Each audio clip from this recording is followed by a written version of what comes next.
The last transport bus left John alone on the silent street of Velara City, a strange alien world he had only seen in photos. The sky above him was dark purple, and tiny blue particles floated in the air like slow snow. John tightened his grip on his small bag. It was the only thing he owned now. He checked his pocket again, hoping maybe he had missed something earlier. But no, still empty, not a single credit. His stomach twisted with worry. He had come to Velara for work, chasing a promise of good salary and a better future. But the job vanished the moment he arrived. The company went bankrupt. Nobody even apologized. Now he had nothing, no money, no room, no friends, no family.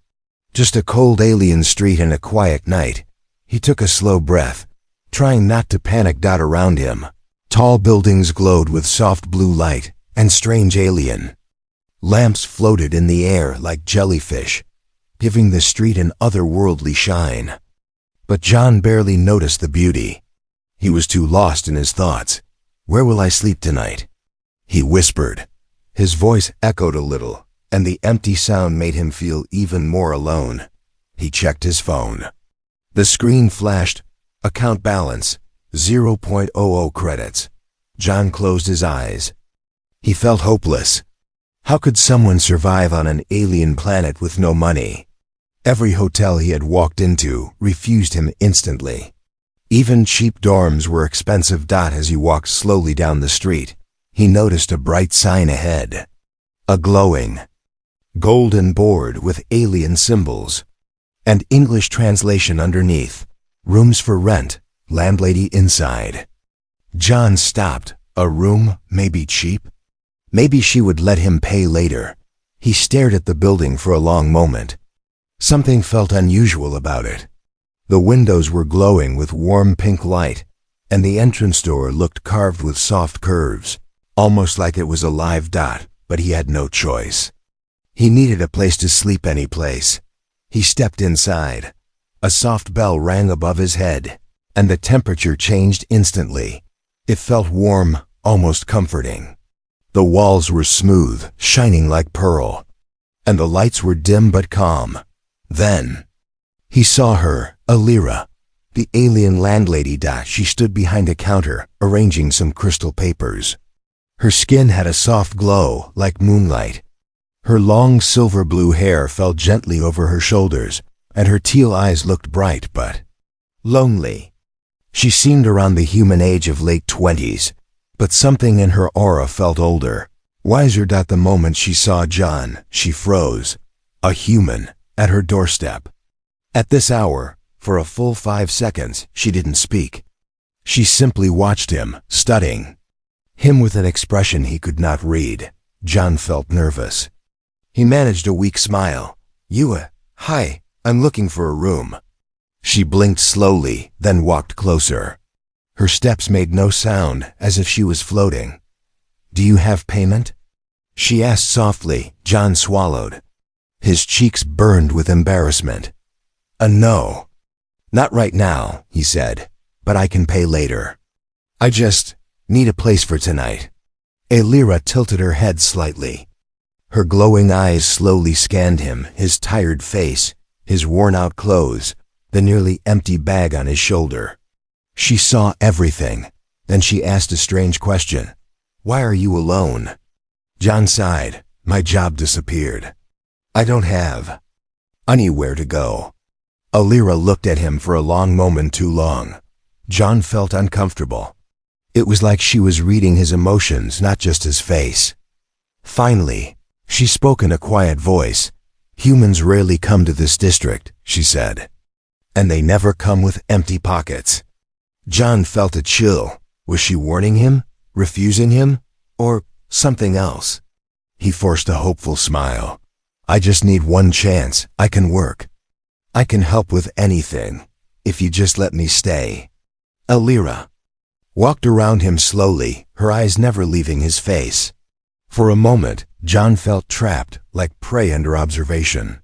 But her expression wasn't cruel. It was more thoughtful. Then she stopped in front of him and said something that made His heart froze. "I don't need money," she whispered. John blinked. He must have heard wrong. "I'm sorry." "What?" Alira stepped closer. Too close. Her voice lowered even more. "I don't need money," she repeated. "I need a husband." John's mind went blank. He stared at Alira, unable to understand. Was she joking? Was it a cultural thing? A test? What did she mean? Alira's eyes softened with something like sadness. "On my world," she said quietly, "a woman cannot live alone. Not for long. The council watches. They judge. They punish. I need someone to stand beside me. Someone to be my bonded partner, even if only in name." The room felt colder suddenly. John felt his heartbeat rise. "You want me to pretend to be your husband?" he asked carefully. Alira didn't blink, didn't smile, didn't joke. "Yes," she said, "and in return you will have a home." John stepped back. "I don't know anything about alien customs." "You will learn," she replied. Her voice was soft, but something behind it felt heavy, like she was hiding a deeper story. Then she added, "But you must follow my rules." John took a shaky breath. "Rules?" Alira nodded. "Rule 1, never lie to the neighbors. Rule 2, never enter room number 6. Rule 3, never open the balcony window at night. Rule 4, when I call you, you must come." John felt a chill travel down his spine. Something was wrong.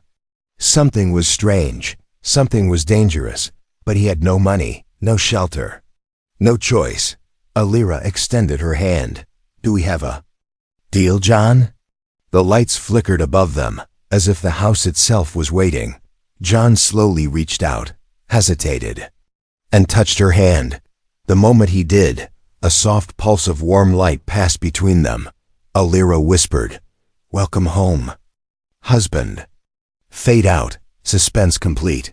John followed Alira down the glowing hallway.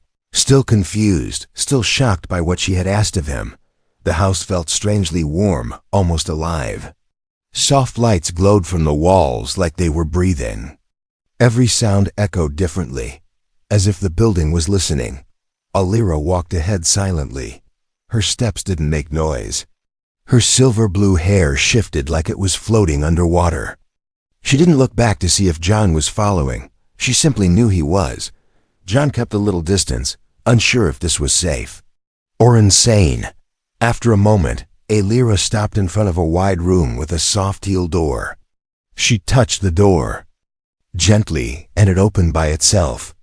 "This will be your room," she said, her voice calm but carrying a strange weight. John peeked inside. It was beautiful, clean bed, warm lights, soft glowing curtains. Too beautiful for someone with 0 credits. Too beautiful for someone who just met the landlady. "Are you sure?" John asked quietly. "You're letting me stay here without paying?" Alira finally turned to him. Her eyes glowed a deeper color now, more teal, almost shining from within. "I told you," she said softly. "I don't need money." John swallowed nervously. "Then what exactly do you need?" Alira stepped closer, close enough that John could smell a gentle floral scent around her like glowing alien flowers. Close enough that he could see the faint silver veins under her skin. They pulsed softly like light flowing through rivers. "I need someone to stand with me," she said. "Someone the council will believe." John frowned. "Why does the council care if you're alone?" Alira looked away for the first time, her expression tightening. A shadow crossed her face. "On my world," she began slowly, "a woman who lives alone is questioned, watched." Her tone sharpened. "Judged? Judged for what?" John asked. "For weakness," she whispered. John felt a small shock of sympathy. "So they think being alone is weak?" Alira nodded.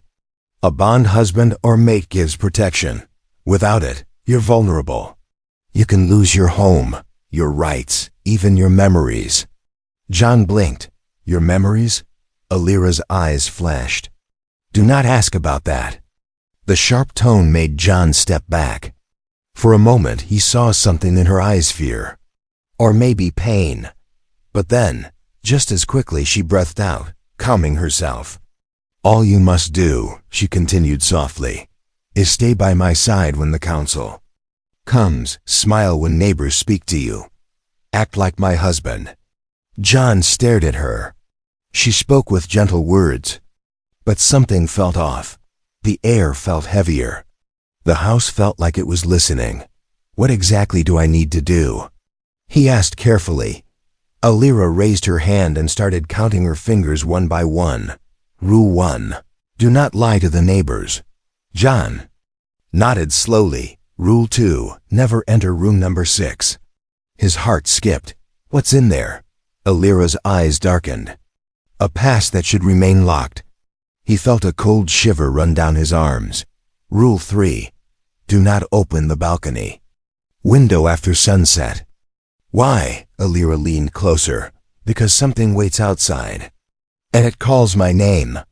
John felt his breath catch. Rule 4. She finished quietly. When I call you, you must come immediately. John forced a small, shaky laugh. Sounds like you're describing a horror movie. Alira didn't smile. Not even a little. It's not horror, she whispered. It is survival. Silence fell between them. John looked at the glowing hallway, the strange humming walls, the soft lights shifting like heartbeat. He realized he didn't know anything about this planet's traditions or dangers. For all he knew, he had just stepped inside something he didn't understand. But he needed shelter. He needed a chance. He needed hope. Finally, he nodded. Okay, I'll follow your rules. I'll help you. Alira closed her eyes with relief. Good, she said quietly. Then we begin tonight. Begin what? Alira turned, and her eyes glowed brighter. Your first lesson as my husband. John froze. Lesson? Alira walked away and gestured. For him to follow. The neighbors will greet us soon, she said. And they will have questions. John followed her. But his stomach twisted with fear. Every step deeper into the house felt like stepping deeper into a secret. And somewhere, far behind him, room number 6 made a soft scratching sound. John woke up early the next morning, long before sunrise. He didn't know why. Something in the house felt alert. The walls hummed softly, like a quiet heartbeat.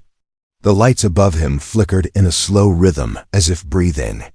For a moment, John wasn't sure if he was dreaming or fully awake. He sat up and rubbed his eyes. This house feels alive. The thought scared him, but he couldn't shake it away. He stepped out of his room and walked into the hallway. The air was warm, but in a strange way, like the heat wasn't coming from machines, but from something living inside the walls. He stared down the hall. Everything was normal. Except the door to room number 6. It looked the same as the night before, soft teal, smooth surface, no handle. But something about it felt wrong. A faint sound came from behind the door. Not loud, not clear, just breathing. John stepped back. Nope, not going near that, he whispered. He tried to focus on something else. Anything else. He went to the kitchen.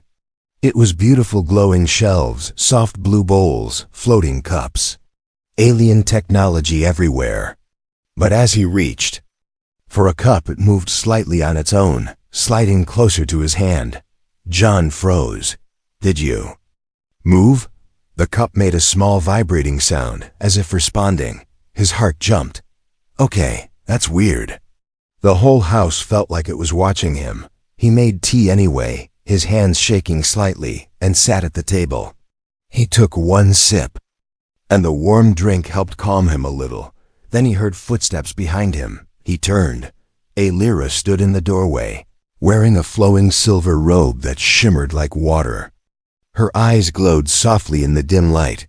She looked calm, but also tired, like she hadn't slept at all. Good morning, she said quietly. John nodded. Morning. She moved closer. gliding across the floor with silent steps. Her expression softened. Did the house trouble you? John blinked. Excuse me? Alira lowered her eyes. It can be. Sensitive. John repeated. Alira, your house hums. The cups move. The lights breathe. What kind of place is this? Alira sighed. A living shell home. It responds to emotions. When someone feels fear, it listens. John swallowed hard. Fantastic. He had been terrified all night, and the house knew. Alira sat down across from him. It is not dangerous, she said. Not to you. That doesn't make me feel better, John muttered under his breath. Alira heard it anyway. Her lips curved into a tiny sad smile. The house learns with time. It will adjust to you. John tried to relax, but the humming walls didn't help. After a moment, Alira stood up. We must prepare, she said. For what? The neighbors, John groaned. What do I say? I don't know anything about your customs. Alira placed a hand on his shoulder. Her touch was warm, too warm. A soft silver glow moved under her skin where she touched him, like energy flowing through her veins. You only need to stay close, she said. And let me speak. John nodded slowly. Her touch made him feel uneasy, but also strangely safe. Just then. Bang! Bang! A loud knock shook the front door. John jumped. The house lights flared bright for a moment, as if reacting to his fear. Alira turned toward the door. They're early. Her voice was tight. Who is it? John whispered. The neighbors, she replied. But not the friendly ones. The knocking came again, harder this time. Alira motioned for John to stand beside her. Remember my rule, she whispered. Do not lie. Not to them. John nodded, his heart pounding. Alira opened the door. Two tall alien figures stood outside, one male, one female, both with stern faces and eyes that glowed with piercing green light. The female leaned forward slightly. Alira, she said, in a sharp tone. Who is this? Alira placed her hand on John's arm. My husband, she replied calmly. Both neighbors stared at John. Their expressions didn't change, but their eyes did. Their pupils widened, then narrowed, then widened again, like they were analyzing him, scanning him, studying every part of his soul. John felt exposed, like they were pulling secrets out of his mind. Finally, the male alien spoke. Human males do not usually bond with our kind. Alira smiled gently. He is different. The words sounded nice. But John felt a strange shiver. What did she mean by different? The neighbors exchanged a look. Then the female whispered something that made John's stomach twist. We will watch him. The door closed, leaving John and Alira in silence. John turned to her. His voice shook. What did they mean? Watch. And me for what? Alira didn't answer. She simply looked toward the humming hallway, and then toward room number 6, because, she said softly, humans are rare here, and not all of us trust them. Before John could reply, a soft scratching sound came from behind room 6 again. This time, it was louder and closer. The moment the neighbors left, Alira locked the door slowly, almost painfully, as if turning the key hurt her. Her glowing teal eyes dimmed slightly, not with anger, but with fear. John noticed. Alira, he said softly, what did they mean by watch him? Why are they so interested in me? Alira didn't answer at first. She walked to the window, pulled the curtain only halfway, and peeked outside. Her shoulders were tense. Her silver blue hair shimmered like moonlight caught in water. Finally, in a quiet voice, she said, because a human has never lived here, not in this district, not in this house. John frowned. But you said you needed a bonded partner. I did, she whispered, but not like this, not this soon. Her words felt heavy, filled with things she wasn't saying. John stepped closer. Elira, I need you to tell me the truth.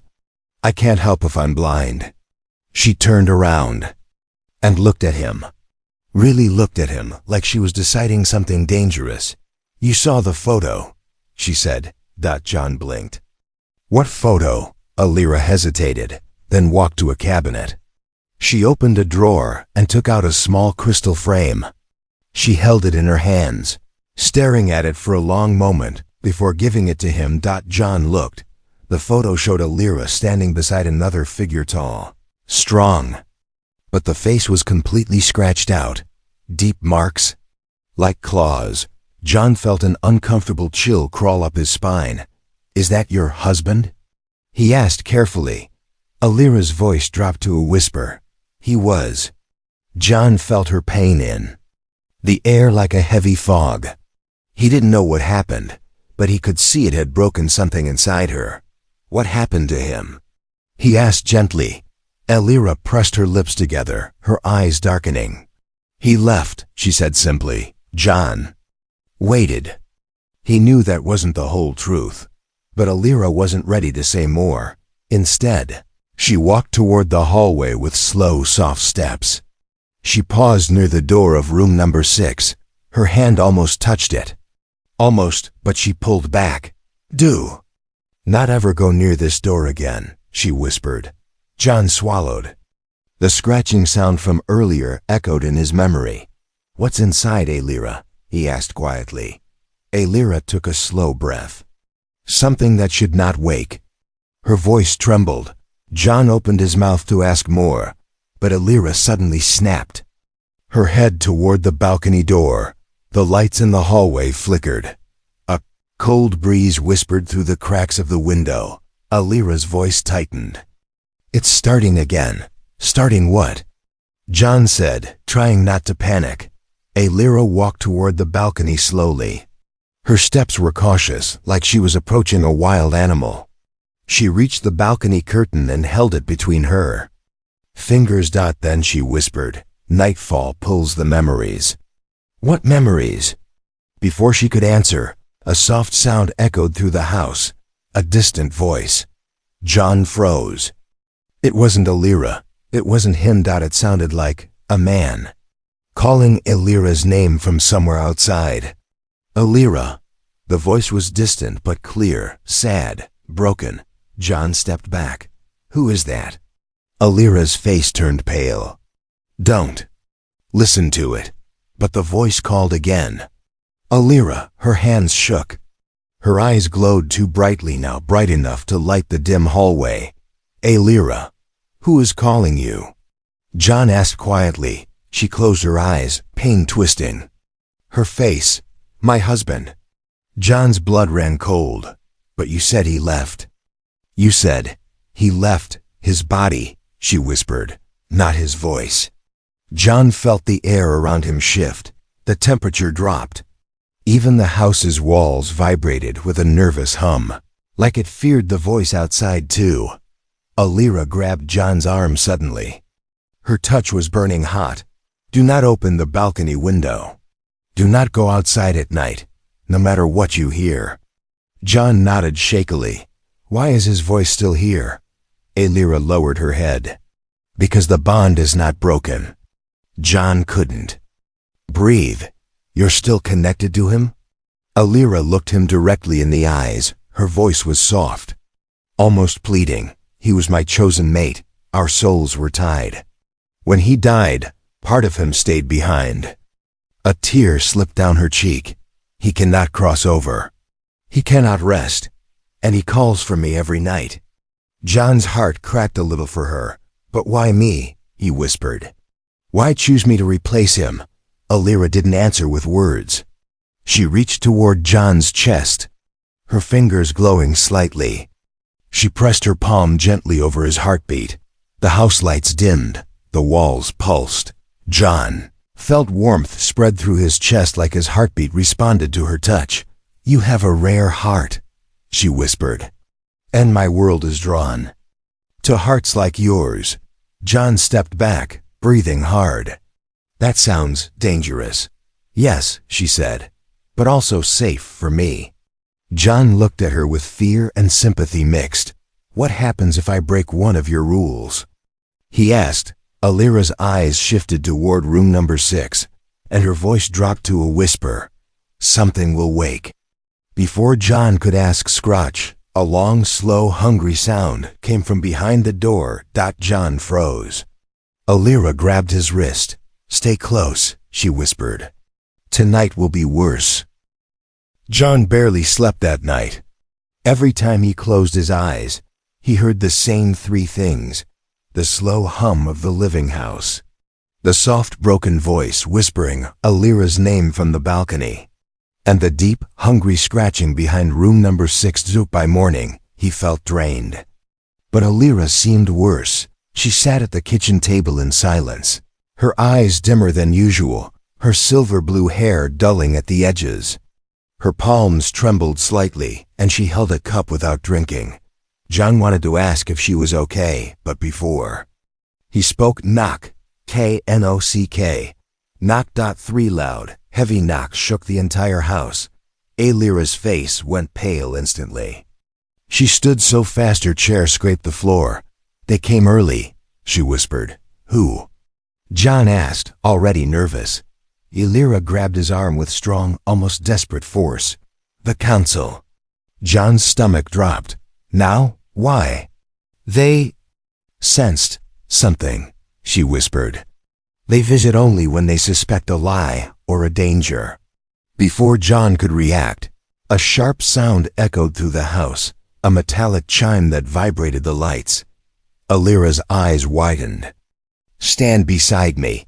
Do not speak unless spoken to. And whatever you do, keep your heartbeat calm. My heartbeat? Why? The council can hear it. John froze. They can what? But the door burst open before he could finish.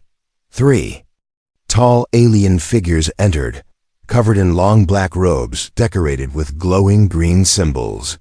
Their faces were hidden behind silver masks shaped like elongated skulls. Their eyes glowed through the masks like burn-in emeralds. John had never felt so exposed in his life. The tallest of the 3 stepped forward. A metallic voice echoed from the mask. Alira of House Vela. We sense unrest. Unrest? John thought. Or danger. Alira bowed her head respectfully. Counselors, my home is stable. My bond partner stands with me. The masked figures turned, their glowing eyes toward John. The air became heavier instantly. The tallest counselor tilted its head, slowly, examining him. Then it spoke. Human. John felt every hair on his body rise. Your presence here is unusual. Explain your bond. Alira stepped in front of John quickly, her hand subtly shielding him. Our bond is personal. Our reasons are not for council inquiry. The counselor raised a hand. The lights in the house dimmed. A cold pressure pushed against John's head, like something was trying to enter his thoughts. John gasped. What is that? Alira grabbed his hand tightly. A bright teal glow spread from her fingers, pushing back the invisible pressure. The counselor lowered its hand, almost disappointed. He is shielded by you, the counselor said. Why? Alira hesitated. Her voice trembled for the first time. Because he is mine. John felt heat rise in his chest, but not warmth. Fear. The counsel's eyes burned brighter. The second counselor stepped forward, sniffing the air slowly. There's a scent of unrest, it said. A hidden truth. A past that bleeds. Alira stiffened. The counselor continued. We smell the echo of a broken bond. A spirit not yet dissolved. John felt a shock slam through him. They were talking about the voice. The dead husband. The counselor leaned forward, inches from John's face. Human. Do you hear whispers at night? John froze. Alira squeezed his hand painfully, a warning. John forced himself to breathe slowly. Whispers, he repeated. No, I sleep deeply. The counselor stared at him. Please believe me. He prayed inside. Finally, the tallest one turned toward Alira. We must inspect the house. Every chamber. Elira's eyes widened in terror. No. All three counselors stopped, the tallest one. Leaned in. Do you deny council inspection? Elira's voice shook. Yes. The counselors exchanged glances. The second counselor asked, What do you hide in the sixth chamber? Room number 6. John felt the air tighten like a fist closing around his lungs. The house's hum grew louder, vibrating through the floors. Elira stepped in front of the counselors. Her body glowed brighter teal light, spreading across her. Skin like armor. You cannot open that room, she said. Why? The counselor asked. Elira's voice broke. Because what sleeps inside is still bound to me. Silence fell. Heavy, suffocating silence. The tallest counselor turned toward John slowly, human. Her previous bondmate was never declared dead. John's blood turned to ice. The counselor continued, If the old bond remains, then your presence is a violation. A violation? A crime? John felt fate. I didn't know, the counselors raised their hands and green energy swirled in the air. The penalty, the tallest counselor said, is separation. Separation, John repeated in confusion. Elira screamed, Nitrogen monoxide. The lights exploded. The house roared. Room number 6 shook violently, and a deep, monstrous growl echoed from behind the sealed door. The counselors stepped back. Something inside the room slammed against the door. Hard. The tallest counselor looked at Elira. Your past awakens. The house shook like something alive. Walls pulsed. Lights flickered. A cold wind rushed through the hallway, though every window was closed. The counselors stepped back quickly, their glowing eyes locked on the sealed door of room number 6, even behind their emotionless silver masks. John could feel their fear. Whatever is in that room, he thought, it's not normal. It's not safe. He felt Elira grip his arm tightly, so tightly her glowing nails dug into his skin. Elira, John whispered, what's inside there? She didn't answer, because the door answered for her, bang. A violent slam shook the entire house. A deep, inhuman growl seeped through the cracks of the door. Not loud, but powerful. A growl that vibrated in the bones. One of the counselors stepped forward. He raised his hand and green energy formed around his palm. We must open it, the counselor declared. If something is reborn, we must judge it. Elira's voice cracked into a sharp scream. No. You will kill him. John's heart nearly stopped him. Inside that room is a man. The counselor ignored her, the green aura growing. Elira moved with sudden unnatural speed, placing herself between the counselors and room 6. If you open that door, she whispered, trembling, you will destroy what remains of my first bondmate. John felt emotions smashing inside him, fear, confusion, shock, sympathy. The counselors lowered their hands slightly. The tallest one stepped forward, voice echoing, Elira, your husband was declared missing, not reborn. Elira's breath hitched, her voice barely holding together. He tried to rebond with me, she whispered. But the ritual failed, his soul fractured. What's inside that chamber is the part that didn't let go. John stared at her in disbelief. Your husband is alive? He whispered. Elira slowly turned her head toward him. Alive? No. Her voice shook. Not alive, not dead, not gone. Another violent slam hit the door, this time harder. Crack. A long fracture appeared across the surface. John could see light leaking from the crack. Not normal light. Golden, pulsing, like something glowing inside. The room was pushing out. The tallest counselor raised his voice. It is unstable. And unstable spirits are forbidden. Elira's eyes burned bright teal. You will not touch him. John grabbed her arm. Elira, what exactly is inside that room? She stared at him with a mixture of love, guilt, and pain. A piece of my soul, she whispered. Bang. The door cracked again. A deep voice, broken, echoing, leaked through the crack. "A Lyra."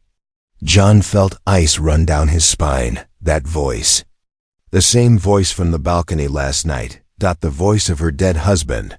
Lyra stumbled backward, clutching her chest. Her glow flickered like a weak flame. "A Lyra?" John said, holding her up. "What's happening?" She shook her head. Tears in her eyes. "He's calling me. The bond is dragging me. I can't resist." The counselors stepped closer, forming a triangle around the door. "This cannot continue," one said. "If the spirit breaks free, it will claim a body." John felt cold dread fill him. "What kind of body?" he whispered. The counselor turned, its glowing eyes toward him. "Any body near it." John went pale, and at that exact moment, crack! The door split open. A blinding golden light burst out, filling the entire hallway. The house screamed a deep, painful sound like a living creature in agony. John shielded his eyes. A shape moved behind the light. Tall, thin, twisted, almost human. But not fully. Like a body unfinished, still forming. Lyra collapsed to her knees. Her glowing veins pulsed violently. "It's him," she whispered. "The unfinished him." John rushed to hold her. "Lyra, stay with me." She gasped weakly. "John, listen. If he sees you, he will take you." John froze. "What do you mean, take?" Her eyes burned brighter as she forced the words out. "He needs a body to complete himself." John's blood turned to ice. The golden light dimmed enough for him to see the figure clearly. A half-formed face, one eye glowing gold, one side smooth, the other scarred. Arms reaching, stretching unnaturally long, and those arms reached toward Lyra first. "My Lyra," she cried out in pain. "Stop, please stop." John stepped in front of her without thinking. The creature's glowing eye fixed on him. The counselors raised their hands. Green symbols appeared around their bodies. The tallest counselor shouted, "The reborn spirit chooses a vessel, protect the human." But it was too late. The creature stepped fully into the hallway. Its golden eye locked on John. And in a broken, echoing voice, it whispered, "Husband?" John felt the world tilt. Lyra, single quotes as husband, was choosing him. Lyra screamed, "Run, John!" But the creature surged forward, reaching, stretching, latching onto the air around him, and the house itself roared. The walls pulsed violently, lights shattered. Wind exploded down the hallway, and John felt something slam into his chest. Not physical, spiritual. It felt like something was trying to pull his soul out. Lyra crawled toward him, tears blurring her eyes. "Don't let him take you," she cried. "Don't let him bond with you." John screamed as the golden light swallowed him whole. The golden light swallowed John whole. It wasn't warm. It wasn't cold. It felt like pressure, like thousands of hands were pulling at his chest, trying to drag his heart out of his body. John screamed, falling to his knees. The creature's half-formed face came closer, flickering like a broken flame. "Husband, husband." Its voice echoed inside John's skull, not just in his ears. Lyra crawled toward him desperately, her hands glowing bright teal as she tried to reach him. But a wave of golden energy shoved her back violently, slamming her against the wall. "Lyra!" John cried. She coughed, blood glowing silver at her lips. But even in pain, her eyes stayed locked on him. "John, fight him!" She shouted, "Don't let the spirit bind to you." But John couldn't move. He felt heavy, trapped, like something warm and sticky was crawling up his spine. Inside his head, a voice whispered, "Your body will complete me." John's heart hammered. He tried to pull away, but invisible hands held him still. The counselor stood in a defensive circle, forming glowing green barriers, but the creature ignored them, pushing past the energy like it was smoke. the tallest counselor, spoke in a shaking voice. The spirit has chosen him. If the merge completes, he will die. John's fear exploded. Elira screamed in rage. Her entire body ignited in bright teal energy. "No," she shouted. "I won't lose him too." She stood, trembling, and pushed through the golden storm. Her skin cracked with glowing lines. Her veins burned teal. She moved like someone walking through fire. The creature hissed. "Elira, mine," Elira roared back. "You are not him anymore." John's vision blurred. He saw two figures, Elira and the creature, moving around him. Like shadows in a storm, he felt another tug on his soul, stronger, deeper. This time, he felt his heartbeat stutter. He was dying. "Elira," he whispered weakly. She turned toward him instantly, eyes full of pain. "John, stay with me. Stay awake." But the creature was faster.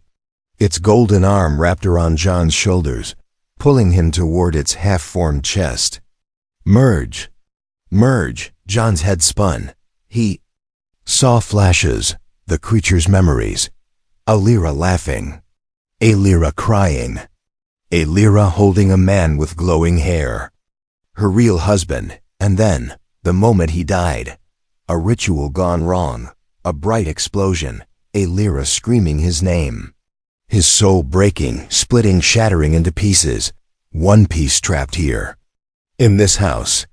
In this room. John gasped. The creature wasn't evil. It was incomplete, broken, desperate. But desperation kills just as easily. Another tug at John's soul pulled him forward. He felt himself slipping into the creature's golden void. And then Elira screamed something John had never heard before. "I choose him." The creature froze. John blinked. Elira stood between them, chest heaving, eyes glowing brighter than he had ever seen. Teal light poured from her heart like fire. The counselor stepped back in total shock. The tallest one whispered. She invoked the life claim. John didn't know what that meant, but the creature reacted instantly. It shrieked. The golden light around it shattered like glass. The half-formed body trembled violently. Elira stepped closer, voice shaking but strong.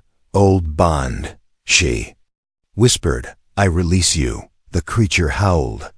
The house shook. The walls cracked. "No," it moaned. "Elira. Lyra. Elira," she cried. But her voice didn't break. "You were my love," she whispered. "But you are not him now." The teal light surged out of her like a wave. It hit the creature's chest. The golden energy recoiled. It shrieked louder. Its form began dissolving, turning into dust and light. The creature reached toward her. "Don't leave me."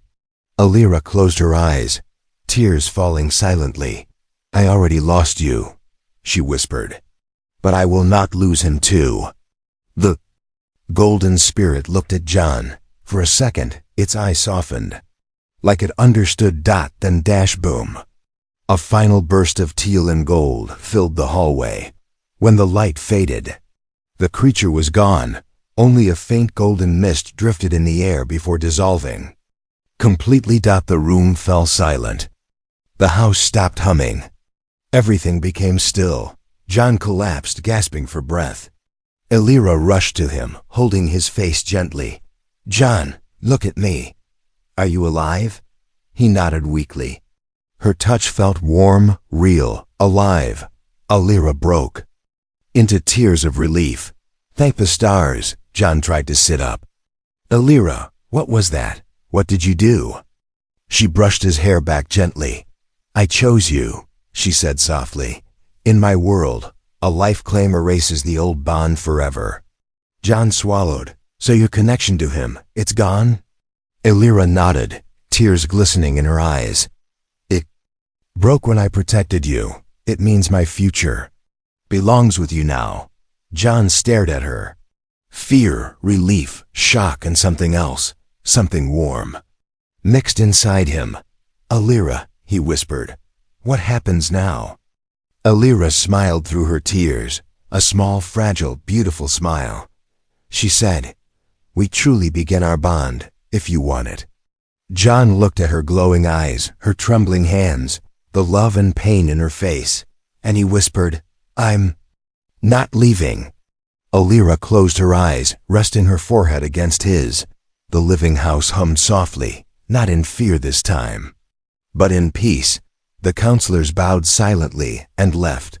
The storm was over, but their story was just beginning.